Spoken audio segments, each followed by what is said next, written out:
Baik, bismillahirrahmanirrahim. Assalamualaikum warahmatullahi wabarakatuh. Salam sejahtera, salam Malaysia Madani dan salam Perak Sejahtera 2030. Bersama dengan saya Muhammad Firdaus bin Murad, moderator anda untuk sesi Ngopi Kerjaya pada kali ini, iaitu sesi Ngopi Kerjaya bersama dengan JPN, sesi khas yang kita bawakan untuk ataupun bersempena dengan Karnival Perak Sejahtera dan TVET, bersempena dengan Karnival Mesra Anak Muda Kamu.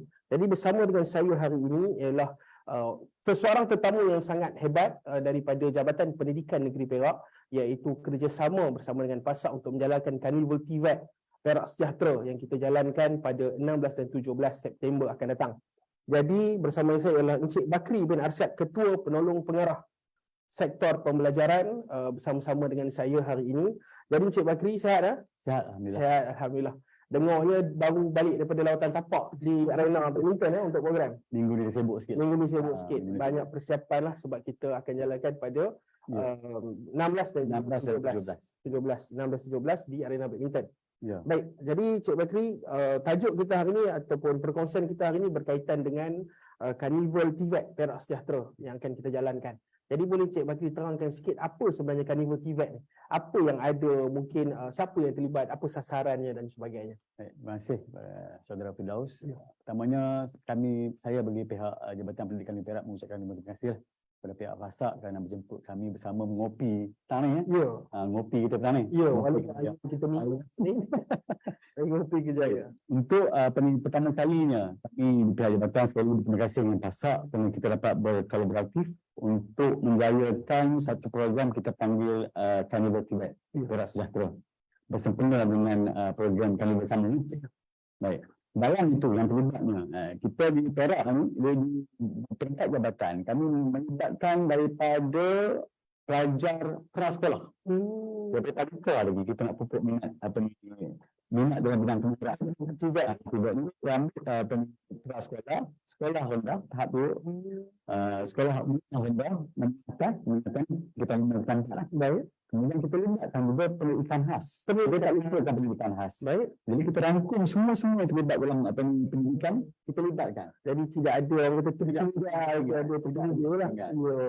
Jadi memang terlibatnya sasarannya daripada prasekolah sampailah ke atas.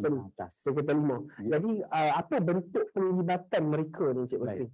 Adakah hadir sebagai peserta untuk orang kata backup crowd sahaja ke ataupun bagaimana? Baik, di dalam, terima kasih sekali lagi. Dalam itu kita masukkan bukan 2 dalam 1, bukan 3 dalam 1, macam-macam dalam 1. Maksud dia dalam hasrat kami nak tingkatkan enrollment belia ataupun lepasan sekolah dalam bidang TVET ini, dalam bidang kemahiran ni. So kita masukkan situ ada pameran, adanya pertandingan, ada perkongsian kemahiran. Dalam kehidupan harian perkongsian kemahiran. Ada juga di situ kita masukkan juga persembahan hiburan sedikit, persembahan semua bidang golongan pendidikan, cikgu bersama dengan pelajar. Ada band dan situ juga kita libatkan juga pendidikan khas tadi, orang yang istimewa ni kita libatkan juga. Dan kita wujudkan juga pameran juga pertandingan. Pameran dan juga pertandingan lah. Baik Encik Bakri. Tadi Encik Bakri kita ada pertandingan, ada pameran dan sebagainya. Ada perkongsian. Jadi mereka yang membuat pameran ini untuk yang melakukan pameran ni siapa? Adakah sekolah-sekolah yang ada contohnya? Sebab sekolah saya dulu dia ada khusus welding. So adakah sekolah ni yang buat pameran ataupun kita panggil sendiri institusi yang ada khusus welding, tourism dan sebagainya, mereka yang adakan pameran sendiri. Bila mana kita nak mendidik pelajar minat dalam bidang, pastinya kita kena ambil institusi yang telah menyediakan penelitian kemahiran. Betul. Yang macam ada peringkat SKM, Sijil Kemahiran Malaysia, ataupun peringkat sijil, ataupun peringkat diploma dan seterusnya ijazah. Jadi antara yang kita pilih tadi ada 20 institusi yang terlibat, antaranya ialah Giat Mara, kemudian Koperasi Gabungan Usahawan Tani Perak Angsa, kemudian IGB, Kemudian ada persatuan pemilik dan pengusaha bengkel automotif Bumi Putra Negeri Perak. Sebab kita bukan sahaja institusi, ada industri nak sambut tadi, betul. Dia maksudnya lepas dia habis sekolah menengah, dia contoh dia ambil kemaran automotif, dia sambut pula dengan bengkel dia ni. Cantik. lepas tu dah nampak di situ. So kalau kita nak belajar secara formal di dalam universiti, dia belajar tidak apa melalui persatuan-persatuan. Pastinya dia akan channel juga kepada Giat Mara SKM. Faham? Jadi dia betul. Dan pelajar yang akan bakal keluar ni nanti tidak terpinggir-pinggir mencari arah tuju. Ya, betul. Kita nak ada tempat untuk diorang sambung dan ada tempat juga untuk diorang bekerja. Ya. Jadi sambut dari situ. Ya. Jadi untuk makluman penonton juga di Malaysia ataupun di Perak ini khususnya, kami dapat tahu bahawa institusi-institusi sendiri, Cik Bakri, mereka pun sebenarnya ada masalah kekurangan pelajar. Betul. Ada banyak institusi yang berjumpa dengan kami di PASAK menyatakan bahawa kelengkapannya, bajetnya dah ada. Contohnya, ada institusi yang dia dah ada peruntukan daripada kerajaan persekutuan contohnya untuk kereta 500 orang. Tapi bila masuk environment hanya masuk 100 orang. Betul. So ada lagi 400 kekosongan yang tidak diisi-isi. Jadi saya rasa program yang kita jalankan hari ini, akan datang ini, Carnival TVET, kita bawa institusi-institusi ini pergi berjumpa dengan pelajar-pelajar bagi pendedahan, perkongsian, pameran. Saya rasa itu pun tak serba sedikit dapat membantu juga menarik minat pelajar yang mana tak cenderung kepada bidang akademik, nak jadi engineer, doktor, IT, pakar ekonomi dan sebagainya. So mereka yang tak tahu nak pergi mana, bolehlah masuk ke dalam bidang TVET. Dan mungkin ada juga yang pandai-pandai, Cik Bakri, yang memang dia cemerlang tapi dia juga berminat masuk bidang TVET. Ya, kesenangan dalam bidang kemahiran. Ya. Selain daripada yang Cik Bakri nyatakan tadi, ada institusi Giat Mara, ada persatuan-persatuan industri, persatuan pertanian dan sebagainya. Apa lagi bentuk pameran yang ada? Kalau adalah pameran-pameran yang selain daripada institusi ni tadi. Baik, konsep yang kita nakkan, yang PASAK pun nak juga, bila kita berbincang, kita nak membawa konsep kemahiran ke pameran. Baik. Jadi pastinya, sebab tadi cerita pasal enrollment tadi, kekurangan enrollment tadi. Sebab inilah peluang kami, ruang kami, masa ketiga kami nak mengubah minda ibu bapa terutamanya. Yang mempengaruhi akhirnya mempengaruhi anak dia. Betul. Yang sekarang ni dikatakan TVET ni ialah pilihan terakhir. Jadi kita nak ubah pemikiran ibu bapa untuk melihat kemampuan ataupun kecenderungan anak-anak dia dalam bidang mungkin anak dia minat dia pandai dan dia minat. Betul. Jadi dan TVET bagilah peluang itu. Betul. So antara yang agensi yang membuat pameran tadi, dia juga membawa kemahiran ke pameran. Contoh dia macam Giat Mara, dia bawa kita ambil di situ, contohnya Kolej Kemahiran Tinggi Mara, dia buat pameran hasil produk dan juga dia buat demo. Jadi dia datang tu, yang bawa anak tu, dia boleh cuba peralatan yang dia contoh dia kita ambil lagi alam akademik, dia kata penggunaan minyak, aromaterapi dan sebagainya. Mesti hands on. Kita buat kalau apa tadi di alam tadi tu dia ada urutan dia try lah apa bahan-bahan ni macam mana tengok sendirilah, tengok rasa sendiri. Dan kami juga di peringkat pendidikan juga di JPN juga kami melibatkan ada 8 sekolah yang kita ambil cabang dalam TVET ni ada banyak. Satu dia antaranya adalah mata pelajaran vokasional daripada panggil NTV. Yang ini ambil peperiksaan di peringkat SPM lah. Baik. Kemudian dia ada PVMA, pendidikan vokasional menengah atas. Yang ini ada SKM 2. Jadi ada beberapa sekolah yang kita bawa. Maksudnya Cik Bakri, sekolah ni kalau saya tanya, kalau saya interrupt, minta maaf. Sekolah yang ada SKM 2 ni maksudnya dia pelajar yang belajar tu akan ada SPM dan SKM 2. Ya, betul. Dulu sekali. Sebab itu hasratnya. Sebab kita nak pelajar yang sebelum dia keluar daripada tingkatan 5, keluar daripada sekolah, dia keluar kaki ke sekolah, dia ada SPM, dia ada sijil kemahiran. Cuma tak banyaklah sekolah di Perak ni, ada bukan 32 sekolah lah. Banyak juga tu. Banyak juga. Daripada 200 sekolah menengah yang ada. Dan konsep juga kita minta juga macam contoh tadi SMK Pulau Kurau. Dia buat PDMA perabot. Dia akan bawa pelajar-pelajarnya hands on untuk membuat barang-barang yang kecil-kecil ni supaya pengunjung datang dia sendiri boleh buat sebenarnya benda-benda rumah. So dia boleh try mudah hanya nak buat sebenarnya. Itu antara perkongsian yang ada lah semasa pameran-pameran yang ada semasa pameran. Dan saya juga bagi tahu juga kepada penonton, selain daripada apa yang Cik Bahri kata, ada banyak lagi institusi yang tak saya ada 20 institusi dan juga ada 8 sekolah yang akan mengadakan pameran. Macam Cik Bahri kata tadi, kita punya hasrat adalah untuk mengubah stigma masyarakat bahawa TVET ini adalah pendidikan kelas kedua. Sebab hari ini bila kita sebut TVET, orang kata yang mana tak masuk universiti barulah dia. Sedangkan ada je orang pandai masuk TVET. Sebab kalau kita tengok Cik Bakri, dia punya peratusan kebolehpasaran graduan, universiti kita boleh ambil dalam 60 hingga 70%. Graduan TVET hampir 98%. Kalau kolej saya minta maaf saya ganggu. Kalau kolej Teluk Intan, kolej pertanian ni. Dia letak 100% kebolehpasaran graduan. Maksudnya mereka memang percaya dari mana data bahawa graduan bidang kemahiran bidang TVET ini confirm dapat kerja. Yang mungkin tak dapat kerja tu sama ada dia sambung belajar ataupun mungkin dia memang malas nak kerja lah. Tapi kalau dia betul-betul berusaha dalam TVET, senang nak cari kerja berbanding dengan kita yang graduan arus perdana ataupun graduan daripada universiti ini. Jadi saya kata soalan yang seterusnya berkaitan dengan kanun TVET kita ini, selain daripada pameran yang kita banyak cerita tadi, ada juga saya difahamkan ada pertandingan-pertandingan di peringkat sekolah lah, peringkat murid-murid join pertandingan. Apa contoh-contoh pertandingan yang ada itu? Adakah pertandingan itu contohnya pertandingan menyanyi ke, karaoke ke, ataupun pertandingan tu sebenarnya dia ada sebab kenapa pertandingan tu? Dia berteraskan something atau apa? Baik, silakan. Bercerita tentang pertandingan ini, kita macam saya cakap tadi, kita nak melibatkan daripada pra sampailah kepada menengah atas. Jadi pertandingan itu kita bermula daripada pra. Daripada pra sekolah ada 3 pertandingan. Contoh ada Kirik Bento, Fashionista dan juga semasa STEM. STEM ni, dalam STEM ni kita nak latih pelajar berkomunikasi lah, kemahiran cakap. Daripada pra kita nak latih cakap. Macam fashionista ni untuk kita nak tengok dia punya kreativiti, mengolah pakaian daripada bahan yang tertentu. Kemudian macam Kirik Bento ni kita nak kemahiran macam mana murid-murid pra ni, budak cerita ni, anak-anak kita, dia tahu dah 5 tahun, 4 tahun dia menghias sarapan pagi dia sebelum dia pergi ke tempat. Kirik Bento.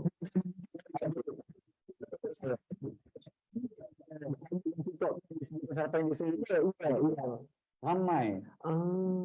Faham murid kita dia boleh ada kemahiran menyediakan sarapan untuk dia ke sekolah. Itu salah satu bentuk TVET juga. Kalau untuk yang pelajar tahap 2 kita ada robotic challenge. Itu seorang dah. Tahap 2 itu tingkat darjah 456. Kemudian robotic challenge juga untuk sekolah menengah, menengah rendah kita panggil, kita hasil 3. Kita ada juga pertandingan masakan, kita ada pertandingan inovasi RBT. Kita ada landscape dan nursery estetika ni, maksud dia hiasan muka yang untuk kesan khas, kesan khas. Kemudian kita ada pertandingan otomotif. Yang menarik itu ada otomotif. Kita ada bisnis kenderaan ni untuk kita bawa kenderaan di situ. Bawa terus kenderaan dulu yang sama speknya, dan pelajar diberi masa, pelatih diberi masa, ada masa untuk menyiapkan, kita test sampai kita bawa. Maksudnya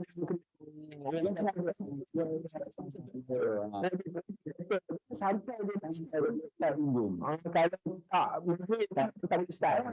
Kalau macam saya serubat tu memang tak mesti. Kalau saya memang belajar tapi bidang-bidang ataupun pertandingan tu berdasarkan bidang-bidang yang saja lah. Ya, betul.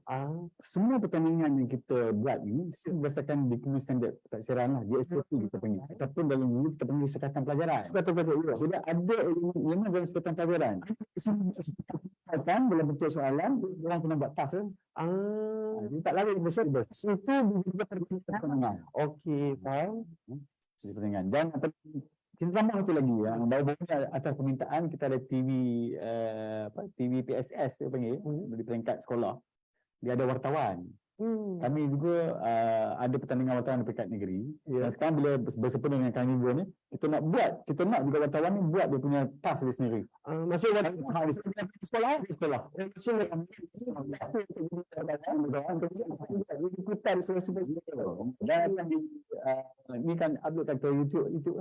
So maksudnya penonton hari ini kalau nak tengok wartawan cilik lah, wartawan cilik daripada sekolah ni yang mereka di-train untuk jadi wartawan, kita boleh tengok juga dekat video-video yang mereka akan upload di YouTube semasa hari kejadian. Betul. Kalau agak malam nak pergi contohnya yang Sabtu, dia tengok di video YouTube yang adik-adik wartawan kita ni upload, kemudian dia tengok menarik lah, kemudian kita nak datang pun boleh juga. Kita boleh risau. Kalau agak Sabtu tu kerja, orang kerja, tak boleh nak datang, tak sempat, hari Ahad boleh. Hari Ahad banyaknya cuti lah, jadi kita boleh luangkan masa bawa anak-anak dan sebagainya untuk datang. Kita ada pelajar pertandingan dan sebagainya. Selain daripada pertandingan, ada apa lagi? Kita ada juga, kita panggil Mr. DIY. Mr. DIY. Mr. DIY ni dalam sukatan pelajaran tu ada perkara-perkara yang boleh kita gunakan dalam kehidupan harian. Contoh saya ambil mata pelajaran pertanian, kita 4-5. Dia ada satu tajuk tu yang kaedah membuat baju. Contoh. Dan pada yang saya dipahamkan pada hari kejadian, dia nak buat perangkap serangga. Perangkap serangga dia ambil daripada bahan buangan yang mungkin mak-mak di rumah tu, bapak pada masa kedua nak buat kawalan tanpa gunakan bahan kimia. Boleh buat. Mudah aja, 10 minit siap. Yang itu akan akan dipersembahkan dalam dipentas dalam ruangan tidak ada talent tu yang mesti DIY. Maksudnya pelajar yang memang dah belajar sudah belajar dah semua. Kita semua produk itu kehidupan seharian kehidupan seharian. Faham? Itu antara perkongsiannya lah. Baik, saya fahamkan Cikgu Fri ada orang kata TVET Corner. So TVET Corner ni macam ke ataupun bagaimana? Dalam TVET Corner ni kita ada simulasi PDP. Kita nak supaya, sebab kami juga bukan sekadar yang tadi saya tahu enrollment institusi yang dalam subjek kami pun sambutannya masih lagi kurang merangsang. Jadi kita nak mak bapak faham dalam katan pelajaran ataupun dalam pelajaran tingkatan 4-5 dalam MPV, PVME ataupun mata pelajaran pertanian, kesan rumah tangga, apa yang dia ajar. Kami pilih beberapa cikgu selebriti kita panggil yang pernah masuk dalam bibit TV yang mengajar dalam bidang TVET untuk dia cerita subjek-subjek ataupun mata pelajaran bidang TVET yang ada di Minggu Perak ini, apa yang dia ajar. So dia macam promo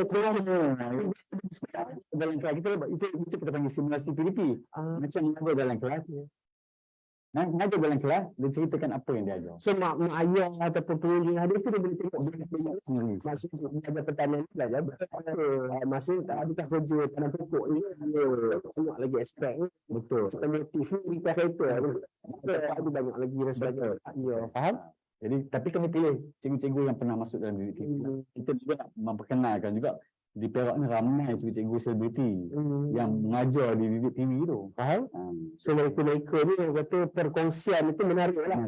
Tidaklah yang kata membosankan ke apa. Bisa bertanya pendidikan. Baik. So kita ada juga success story tu. Iaitu adakah kita panggil pelajar-pelajar alumni itu macam mana? Okey, TVET success story ni kita buat pertandingan antara sekolah PVME dan MPB nak menceritakan success story-nya bekas pelajarnya. Jadi kita buat bentuk pertandingan. Maksudnya sekolah mana yang dapat melahirkan lebih ramai pelajar yang sambung ataupun bekerja ataupun terlibat dalam bidang yang belajar itu. Jadi kita angkat dia sebagai pemenang lah. Tapi itu pelajar-pelajar dan juga sekolah-sekolah yang ada kursus yang menyediakan, kita buka dulu untuk dua mata pelajaran ini sebab dia melibatkan banyak sekolah. Macam MPB saja ada lebih kurang 60 sekolah. Macam PVMB tadi saya kata lebih 32 sekolah. Jadi kita libatkan ini dulu sebab yang ini yang paling dekat sekali dengan TVET kemahirannya. Jadi kita nak tengok bagaimana cikgu-cikgu di sekolah itu melahirkan ramai pelajar yang bekerja ataupun melanjutkan pelajaran dalam bidangnya. Dalam bidang yang berkaitan dengan TVET ni juga. Dan ini akan dipaparkan juga. Yang akan dipaparkan juga siapa pengunjung, contoh dia sekolah yang yang saya nampak yang akan terlibat juga macam SMK Kuala Kurau. Berapa orang pelajarnya. yang terlibat dalam bidang pembuatan perabot, yang bekerja, yang jadi manager, yang buat perniagaan sendiri dan sebagainya. So, cikgu akan buat dokumentasi dalam bentuk PowerPoint, akan dipaparkan lah. Kami peringkat JPN akan buat pemilihan dalam minggu ni lah untuk menentukan. Jadi yang paparkan nanti itu adalah video belajar dan juga yang bidang apa yang diorang terlibat. Jadi maksudnya pengunjung tu kalau dia nak tahu dengan lebih lanjut, contohnya kalau dia belajar perabot ke mana contoh yang sedia adalah jadi manager ke, jadi arkitek ke dan sebagainya lah. Baik, Cik Bakri, saya rasa kita dah cover banyak benda berkaitan dengan Carnival TVET ini. Kita dah cover pameran yang ada, kita dah cover sekolah-sekolah apa yang terlibat, kita juga dah ada aktiviti-aktiviti yang tadi, kita ada TVET Corner, kita ada demonstrasi, pertandingan-pertandingan yang melibatkan pelajar prasekolah, sekolah rendah, sekolah menengah, sampailah ke peringkat khas. Cuma saya nak tanya pasal peringkat khas tadi, Cik Bakri. Peringkat khas tu di pertandingan yang macam mana? Peringkat khas ni kita panggil, dia orang ada sijil kemahiran juga. Oh, dia ada sijil kemahiran. Sijil kemahiran dia panggil modular lah. Okey. Dia bukannya SKM dia tak ada SKM, dia ambil part-part tertentu tu. Okey, dia ambil subjek. Dia saja maksudnya dalam notes tu, dalam sukatan tu dia ambil beberapa modul saja. Okey, faham. Lengkap lah. Cuma dia pihak Jabatan Pembangunan Kemahiran dia keluarkan sijil juga.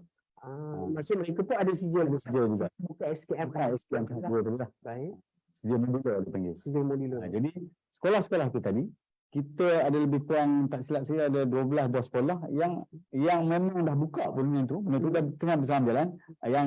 Yang itu cerita-cerita apa yang kita pertandingkan ni ada yang orang belajar dalam sukatanya. Faham? Jadi itu yang kita keluarkan dan kita buat pertandingan. Salah satunya adalah pertandingan itulah menghias cupcake lah. Sebab orang buat pastry kebanyakannya. Kebanyakannya semua khusus pastry lah. Sekolah daerah. Dia bukan satu daerah semua cover semua. Dan pertandingan kita angkat. Pertandingan ni pastry ni adalah pertandingan peringkat negeri.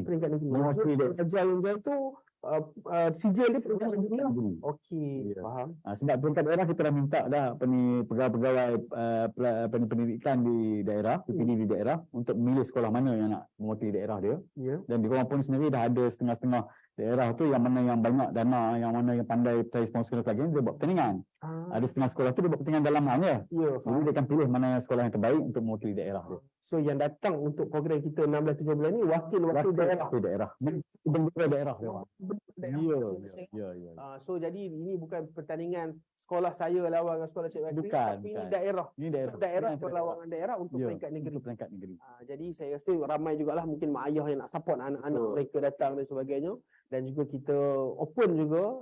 Program ini dia bukan hanya untuk ibu bapa ataupun pengunjung yang terlibat, anaknya terlibat pertandingan saja. Tapi kita libatkan juga semua orang, Cik Bakri. Yang lepasan sekolah pun kita jemput. Sebab di situ yang tadi institusi yang menyediakan latihan di peringkat CJ, diploma dan juga degree tadi. Betul. Di situ. Betul. Jadi boleh nampak, boleh tengok, boleh sembang, boleh tanya dan sebagainya. Sebab Cik Bakri kalau kita lihat baru-baru ni awal tahun ini viral lepasan sekolah, lepasan SPM, dia tak nak sambung belajar. Dia kata kerja tak banyak dan sebagainya. Sedangkan dia lupa kalau kita lihat graduan sekarang, walaupun kita kata ramai graduan tak ada kerja, tapi lagi ramai graduan yang belajar universiti ataupun belajar TVET yang ada kerja, yang dapat menyara ataupun mengubah nasib keluarga mereka hanya dengan bermula dengan pendidikan itu tadilah. Jadi saya juga nak promo kepada mungkin ibu bapa ataupun lepasan-lepasan sekolah yang lihat video kita hari ini. Termasuk adik saya pun lepas SPM juga, Cik Bakri. So dia pun sekarang tengah bekerja. So instead of mereka ni terus bekerja, sama tak kisah dia nak masuk ke dalam gig ekonomi, nak jadi rider dan sebagainya, boleh juga mereka masuk belajar dulu sementara beberapa ketika ini. Mungkin tak salah saya ada kursus di Giat Mara. Kalau coach community ada pengajar sepanjang hayat, belajar 2-3 hari buat kek, buat gunting rambut dan sebagainya. Kalau Giat Mara kursus yang dapat sijil ada 6 bulan, repair aircon dan sebagainya. Itu pun mereka boleh jadikan pendapatan tambahan. Itu untuk yang tak nak join kursus-kursus yang lama lah 2 tahun dan sebagainya. Ada juga macam Cik Bakri kata kursus yang pendek-pendek. Jadi untuk tahu kursus apa yang ada, berapa lama belajarnya, kena datang lah. Kena tengok apa 20 institusi ataupun persatuan-persatuan yang ada yang melakukan pameran. Jadi mungkin terakhir Cik Bakri, kalau ada Cik Bakri nak buat kesimpulan ataupun rumusan dan seterusnya harapanlah kepada kita punya penonton hari ini yang saya kira daripada pelbagai lapisan masyarakat. Mungkin ada ibu bapa, mungkin ada orang yang sedang bekerja, mungkin ada para pelajar sekolah dan sebagainya. Cik Bakri, silakan. Terima kasih Encik Firdaus. Sekali lagi saya menyerulah pada ibu bapa di luar sana untuk sama-sama menyokong, datang bersama-sama, bawa anak-anak, bawa cucu, yang atuknya bawa cucu, yang mak ayahnya bawa anak-anak kecil besar, tak kisah. Datanglah beramai-ramai ke arena badminton Ipoh. Dan yang pentingnya, hasrat kami, walaupun nampak macam one off program ni, tapi sebenarnya kita ada susun juga beberapa program susulan. Kita nak tengok yang ni dulu, kita nak buka minda ibu bapa dulu. Ibu bapa atuknya ke yang menjaga cucunya. Buka minda dulu. Apa bidang Tibet ni? Faham. Itu sebab tema kami pilih kemahiran bermula dari sekolah. Kita nak buka minda dulu, tengok dulu. Jangan negatifkan, jangan kata kerja Tibet ni bidang Tibet ni lekitnya, kotor dan sebagainya. Kita tak tengok itu, kita tengok profesional kerja itu sendiri. Betul. Kemahiran apa yang mungkin anak minat, mak bapak tak setuju. Betul. Jadi datang, tengok, buka minda, lapangkan dada. Okay. Tengok dan support minat anak-anak. Support minat anak-anak. Dan pada hari kejadian juga kami jemput juga untuk hari yang pertama tu kita ada sembang santai bersama Esko Pendidikan. Baik. Dan juga pengarah pendidikan Negeri Perak. Baik. Jam 10. Itu hari Sabtu. Itu hari Sabtu tu. Untuk dia orang bercerita apa kerajaan negeri buat, apa kami di peringkat JPN buat untuk nak menggalakkan anak-anak kita mencuba di bidang Tibet. Baik, iaitu sembang santai tu kalau ada pengunjung yang nak tanya soalan direct kepada Esko boleh ada slotnya. Ada slot untuk pengunjung berlepasan pelajar ataupun ibu bapa sendiri nak tanya terus dekat WebEx pun boleh juga. Boleh. Ataupun pengarah JPN. Boleh. Jadi boleh tanya direct kepada orang kata bos-bos ni lah. Kan? So mereka boleh terus buat keputusan. Sebab itu dia punya cerita dia sembang santai. Dia tak ada formal apa-apa. Jadi kalau agak-agak jarang nak jumpa, tak kena Esko siapa, so kita boleh datang, kita boleh jumpa dengan Esko, boleh tanya terus pasal hala tuju anak ni dan sebagainya. Dan kita ada juga pengarah Jabatan Pendidikan Negeri Perak yang akan join sesi sembang santai itu tadi. Dan untuk makluman juga Encik Bakri dan juga penonton, Esko kita bukan orang biasa-biasa. Esko Pendidikan kita, beliau adalah mantan guru besar ke pengetua Encik Bakri? Guru besar, mantan guru besar. Dia memang dah familiar sangatlah dengan anak muridnya, perangai macam-macam dan sebagainya. So memang Esko kita dah familiar dah. Dan bila beliau jadi Esko Pendidikan, dia dah tahu sangat apa yang perlu dibawa dan sebagainya. Jadi kata-kata terakhir daripada Cik Bakri, sila sambung. Saya dah terpotong, minta maaf. Esko pun terpotong orang, minta maaf lah. Baik, sekali lagi kita cerita Tibet ni, kita kena cerita juga Tibet tu apa benda kan. Ya, betul. Last sekali saya harapkan program kami ni mendapat sambutan, memberi, macam saya cakap, mak bapak datang, buka minda, tengok percuma anak-anak masing-masing. Kerana bidang Tibet ataupun kita panggil technical ataupun vocational education training, dalam bahasa Melayu ni kita panggil pendidikan dan juga latihan technical vocational ni adalah persiapan masa depan sebenarnya untuk negara yang mana ada hubung kait pula dengan pelabur. Bila mana kita meramaikan modal insan kita, tenaga mahir kita tadi yang ada, bila kita panggil tenaga mahir, dia mesti ada sijil. Betul. Bermula dari SKM 1, SKM 2, SKM 3, SKM 4 dan sebagainya. Betul. Diploma, degree dalam bidang. Jadi meyakinkan pelabur kita. Faham. Jadi itu adalah benda-benda yang kita nak. Itu nak besar lah. Tapi permulaan ni datang buka minda dulu. Betul. Dan bagi galakan kepada anak kita untuk mencuba bidang Tibet.